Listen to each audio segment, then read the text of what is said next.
दहशतगर्द हम नहीं है, दहशतगर्द इंडिया है। उसका सबूत है कुलभूषण, उसका सबूत है कि वो बलूचिस्तान में फंडिंग कर रहा है, वो सूबा सरहद में फंडिंग कर रहा है, वो अंदरून सिंध में फंडिंग कर रहा है। 1948 में हमने आज़ाद कश्मीर आज़ाद करवाया, हमें गिलगित बल्तिस्तान छीना इंडिया से। अब अगर इंडिया ने ऐसी हरकत की तो हम सारा कश्मीर छीन लेंगे। जंग भारत के बस की गेम नहीं है। भारत अपनी इकोनॉमी पे फोकस करे, मेरे ख्याल में ज्यादा सूटेबल रहेगा उनके लिए। कि शरीफ ब्रदर्स की नरेंद्र मोदी के साथ आपसी ताल्लुकात बहुत अच्छे नजर आते हैं, फैमिली इंटरेक्शंस आपस में।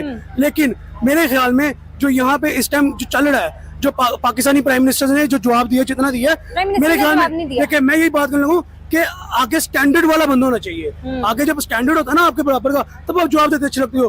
भारत का स्टैंडर्ड क्या है? नरेंद्र मोदी का स्टैंडर्ड है।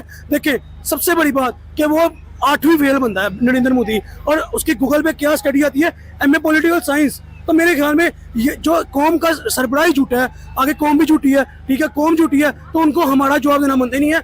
हम बस इतना ही करें कि खामोशी से उनके एक्शन का वेट करें, रिटेलिएट करना हमारा काम है। अस्सलाम वालेकुम, मैं हूँ चांद फरियाल और आप देख रहे हैं नया पाकिस्तान। हाल ही में भारत ने पाकिस्तान को जंग की धमकी दी है, जिसकी वजह से पाकिस्तानी अवाम में बहुत ज्यादा गम गुस्सा पाया जाता है। आइए जानते हैं अवाम से कि वो भारत को इन धमकियों का क्या जवाब देना चाहते हैं, और ये भी जानते हैं कि पाकिस्तानी हुकूमत ने जो रिस्पॉन्स दिया है भारत को, क्या अवाम उससे सेटिस्फाइड है। रिसेंटली भारत ने धमकी दिया पाकिस्तान को जंग की, आप भारत को इस पे क्या जवाब देंगे? देखिए डेफिनेटली बात है कि ये जंग तो पॉसिबल ही नहीं है। अब वो दौर नहीं रहा कि आप तलवारों से लड़ेंगे, अब न्यूक्लियर वार है। तो न्यूक्लियर वार में मुझे नहीं लगता कि कोई भी कंट्री पड़ेगा। और दूसरी बात ये है कि भाई इसका ये मतलब नहीं है कि इंडिया में धमाका हो गया तो उसके पीछे पाकिस्तान खड़ा हुआ है, नहीं। आप उस चीज की जड़ तक जाओ, मे भी ये साजिश आपकी ही कंट्री से हुई हो। आज से पहले भी एक हुआ था पुलवामा अटैक, उस पर भी बहुत बड़ा हंगामा हुआ कि जी पाकिस्तान ने करवाया, या मुस्लिम्स को स्पेशली टारगेट किया गया। तो मैं इंडियंस को या जो भी ऑडियंस देखे ये पैगाम देना चाहता हूँ कि भाई टेररिज्म जो है उसका कोई रिलीजन नहीं है। वो हिंदू भी हो सकता है, वो क्रिश्चियन भी हो सकता है, वो मुस्लिम से भी हो सकता है, वो ज्यूइश भी हो सकता है, कोई भी हो सकता है। तो आप स्पेशली पाकिस्तान को टारगेट ना करें। और पाकिस्तानियों से मेरी यही है कि भाई हमारे जो भी जितने भी इख्तिलाफ हैं, इन केस अगर इंडिया कोई भी स्टेप लेता है हमारे अगेंस्ट, तो भाई फिर चढ़ दौड़ो उन पे, फिर पीछे नहीं हटना हमने। तो फिर बताओ कि हम पाकिस्तानी एक यूनिटी के साथ चलते हैं। ठीक है, आप समझते हैं हुकूमत ने, पाकिस्तानी हुकूमत ने जो जवाब दिया है भारत के इल्जामात का, या जंग की जो धमकी दी है भारत ने, उस पर आप मुतमईन हैं? नहीं, उससे सेटिस्फाई नहीं है। देखिए कम से कम एक ऐसी बोल्ड स्टेटमेंट हमारी तरफ से जाती कि एक दफा वो कामते तो सही गए यार। पाकिस्तान अगर 25 मिलियन प्लस लोग, 25 करोड़ प्लस पब्लिक का एक मुल्क है, तो भाई वहां से पता चलता कि यार कोई बयान आया। और स्पेशली जिस तरीके से हम कहते हैं कि हमारी आर्मी वर्ल्ड नंबर 1 है, तो फिर वो नंबर 1 प्रूव होती और थोड़ी सी एक स्टेटमेंट जाती। काश वो बंदा होता जो बिहाइंड द वॉर्स बैठा हुआ है। अगर वो होता तो फिर इंडिया की इतनी हिम्मत ही ना होती, इंडिया इतनी बात करता। और अगर कर देता तो फिर जो खान जवाब देता वो फिर दुनिया देखती। ये आपकी बात ठीक है, लेकिन कल एक कॉन्फ्रेंस की तो है, कोई थोड़ी बहुत कोशिश तो नहीं। देखें जब इस तरह का मैटर होता है तो फिर आपको बोल्ड स्टेटमेंट्स देना पड़ती हैं। अगर उन्होंने डायरेक्ट बोला कि हम आपका इंडस रिवर की जो टेरिटरी है वो खत्म कर देंगे, उसके बाद दूसरे महादे सिंध तास महादा कुछ इस तरह की डिफरेंट उन्होंने बातें की हैं, तो फिर पाकिस्तान को भी चाहिए था कि 2 टोक जवाब देता कि भाई अगर हिम्मत है तो करके दिखाओ। अच्छा, प्राइम मिनिस्टर जो है हमारे करंट, वो खामोश नजर आए हैं अभी तक खामोश है। 3-4 रोज गुजर चुके हैं लेकिन वो खामोश है। क्या समझते, क्या वजह है? देखिए ज्यादा डीप तो नहीं जा सकते, ज्यादा डीप जाएंगे तो मैं ट्रबल में पड़ जाऊंगा। लेकिन बात ये करने की कि हमारे प्राइम मिनिस्टर देखें, सिलेक्टेड और इलेक्टेड में फर्क होता है। एक सिलेक्टेड जो होता है उसके कुछ अपने वर्ड्स होते हैं, और जो एक इलेक्टेड होता है फिर उसे पता होता है कि मैं भाई जमहूरियत के साथ आया हूँ, मैं पूरे राइट के साथ आया हूँ। तो ये रीजन है सिलेक्टेड और इलेक्टेड का चक्कर है सर। ठीक है, कोई लास्ट मैसेज देंगे इंडिया को? देखिए मैं सिंपली अभी भी यही कहूंगा कि कुछ नहीं बिगड़ा, अमन से रहो। आप लोग अपने मुल्क में, पाकिस्तान को अपने मुल्क में रहने दो। अगर आप वार छेड़ोगे तो भाई ना आप महफूज रहोगे ना हम रहेंगे।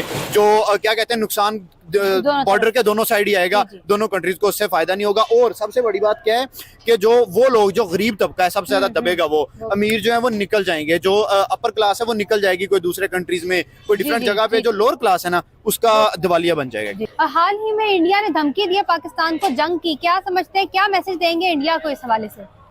इंडिया को मैसेज तो बाद में दूंगा, मगर मैं समझता हूँ ये इंडिया का पॉलिटिकल इशू है।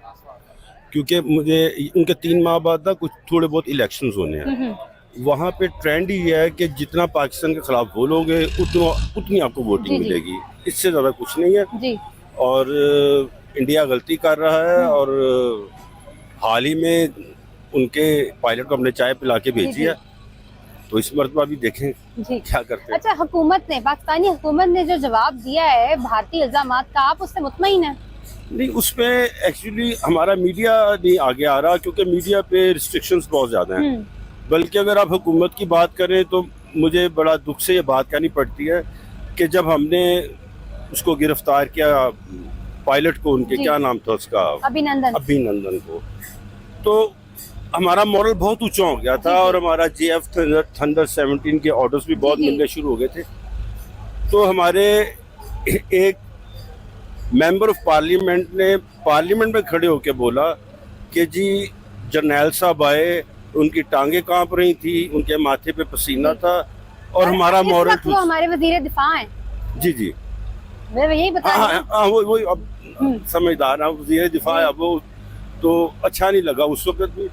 और जहाँ तक आप बात करें PM साहब की, तो उन्होंने तो आज तक कुलभूषण का नाम नहीं लिया और बेसिकली दे आर उनके फ्रेंड्स हैं वो, उनकी बिजनेस टर्म्स हैं, उनके साथ बिजनेस टर्म्स हैं, उनके फ्रेंड्स हैं और उनके वो TC मैंने देखे ना, उनका गुजराल आया यहाँ पे, मोदी आया बगैर वीजे के आए, तो ये सब क्या है? गलत बात है, गलत बात है। हमारे मीडिया को उनको शट अप कॉल देनी चाहिए और नेशनल मीडिया को अपना किरदार भरपूर अदा करना चाहिए ताकि कौम का मोरल तो हाई हो ना। इनको क्रिकेट के पीछे लगाया हुआ है, PSL के पीछे, और बॉर्डर्स पे आग लगी हुई है। और फिर दूसरा, दहशतगर्द हम नहीं है, दहशतगर्द इंडिया है। उसका सबूत है कुलभूषण, उसका सबूत है कि वो बलूचिस्तान में फंडिंग कर रहा है, वो सूबा सरहद में फंडिंग कर रहा है, वो अंदरून सिंध में फंडिंग कर रहा है, ये अपना कनाडा में इन्होंने की दहशतगर्दी, वहाँ बंदे मारे। और आप अगर मीडिया से रिलेटेड हैं तो आप लगभग 1.5-2 माह पीछे चले जाएं तो इंडिया का सोशल मीडिया ये शो डाल रहा था कि हमने 12 बंदे पाकिस्तान में मारे हैं जाके, यहाँ से कोई नहीं बोला। तो वहाँ पे भी, इंडिया में भी जो कुछ हुआ हम उसकी मजम्मत करते हैं, मगर मैं जिम्मेदारी से कहता हूँ इंडिया का जो मकबूजा कश्मीर है, वहाँ पे जो कुछ भी हो रहा है ये वहाँ की अवाम अंदर से उठ के कर रही है, बाहर से कोई नहीं कर रहा। और आखिर में आप कहेंगे पैगाम क्या देना है, तो पैगाम ये है कि 1948 में हमने आज़ाद कश्मीर आज़ाद करवाया, हमें गिलगित बल्तिस्तान छीना इंडिया से। अब अगर इंडिया ने ऐसी हरकत की तो हम सारा कश्मीर छीन लेंगे। हाल ही में इंडिया ने हमें धमकी दी है पाकिस्तान को कि हम जंग करने जा रहे हैं, आप भारत को क्या जवाब देंगे? देखिए, मैं फर्स्ट ऑफ ऑल ये कहूँगा कि जंग किसी चीज़ का सलूशन नहीं होता, और दूसरी बात कि इंडिया की मिलिट्री की अगर बात कीजिए ना, या इंडिया की जो पॉलिटिक माइंडसेट है उसकी अगर बात कीजिए, इतनी कैपेबल नहीं है कि पाकिस्तान के साथ जंग करे। और लाइक आप एक एग्जांपल देता हूँ कि पाकिस्तान के 10 फौजी जवान मैदान में उतार दो और वहाँ से 1000 फौजी उतार दो, पाकिस्तान तब भी उनके ऊपर भारी है। ठीक है, पाकिस्तान की फोर्स दुनिया में मानी जाने वाली फोर्स है। पाकिस्तान की जो ISI एजेंसी है उसको दुनिया में नंबर 1 एजेंसी कंसीडर किया जाता है। तो वो कहते हैं ना कि एक पंजाबी कहावत, छोले बेच के थोड़ी आए हैं, उनको पता है क्या करना है, हमने क्या नहीं करना है, इसलिए कहा जाता है ना। तो मेरे ख्याल में ये जंग भारत की बस की गेम नहीं है। भारत अपनी इकोनॉमी पे फोकस करे, मेरे ख्याल में ज्यादा सूटेबल रहेगा उनके लिए। अच्छा, अवाम जो हुकूमत से पाकिस्तान ने जो जवाब दिया उससे अवाम कोई सेटिस्फाइड नजर नहीं देखिए, अवाम सेटिस्फाइड नजर आए ना है, लेकिन मैं ये समझता हूँ कि जो गवर्नमेंट इस टाइम हमारी मौजूद है, चाहे जैसी भी है, चाहे करप्शन कर रही है, जो भी कर रही है, या इलेक्शन नहीं हुई, सिलेक्शन हुई है, जो भी है, उन्होंने जितना जवाब दिया ना, मेरे ख्याल में भारत को उतना जवाब ही देना चाहिए था। क्यों? देखिए, उन्होंने बॉर्डर ट्रेड बंद की, हमारे यहाँ से हमारी सियासत ने कहा था कि हम इनसे कोई ट्रेड नहीं रखेंगे। उन्होंने इंडस वाटर ट्रीटी सस्पेंड की, उन्होंने कहा करके देख लो आप एक बारी, जवाब दिए ना। उसके बाद अब देखिए कि इस टाइम सोशल मीडिया के ऊपर जितना इंडिया को ट्रोल किया जा रहा है, जितना इंडिया को क्रिटिसाइज किया जा रहा है, सिर्फ पाकिस्तानी पब्लिक की तरफ से, मेरे ख्याल में हमारे प्राइम मिनिस्टर चुप भी बैठे हैं ना, जिप भी लगा ले मुंह पे, तो अवाम का जो जवाब है ना वो इंडिया के लिए काफी है। अवाम अपने एंड में तो लड़ लेगी, लेकिन हुकूमतों के सरबराह की ड्यूटी होती है, फर्ज होता है कि वो जवाब दें उनको। तो दुश्मन मुल्क को जवाब तो वजीर आजम ने देने क्यों नहीं दिया? आपकी बात बिल्कुल ठीक है, आपकी बात बिल्कुल ठीक है। इसके पीछे कुछ पॉइंट्स हैं, जैसे देखिए कि शरीफ ब्रदर्स की नरेंद्र मोदी के साथ आपसी ताल्लुकात बहुत अच्छे नजर आते हैं, फैमिली इंटरेक्शंस आपस में। लेकिन मेरे ख्याल में जो यहाँ पे इस टाइम जो चल रहा है, जो पाकिस्तानी प्राइम मिनिस्टर ने जो जवाब दिया, जितना दिया, मेरे ख्याल में देखिए, मैं यही बात कर लूँ कि आगे स्टैंडर्ड वाला बंदा होना चाहिए। आगे जब स्टैंडर्ड होता है ना आपके बराबर का, तब आप जवाब देते अच्छे लगते हो। भारत का स्टैंडर्ड क्या है? नरेंद्र मोदी का स्टैंडर्ड है। देखिए, सबसे बड़ी बात कि वो 8वीं फेल बंदा है नरेंद्र मोदी, और उसकी गूगल पे क्या स्टडी आती है, MA पॉलिटिकल साइंस। तो मेरे ख्याल में ये जो कौम का सरबराह ही झूठा है, आगे कौम भी झूठी है, ठीक है, कौम झूठी है, तो उनको हमारा जवाब देना बनते नहीं है।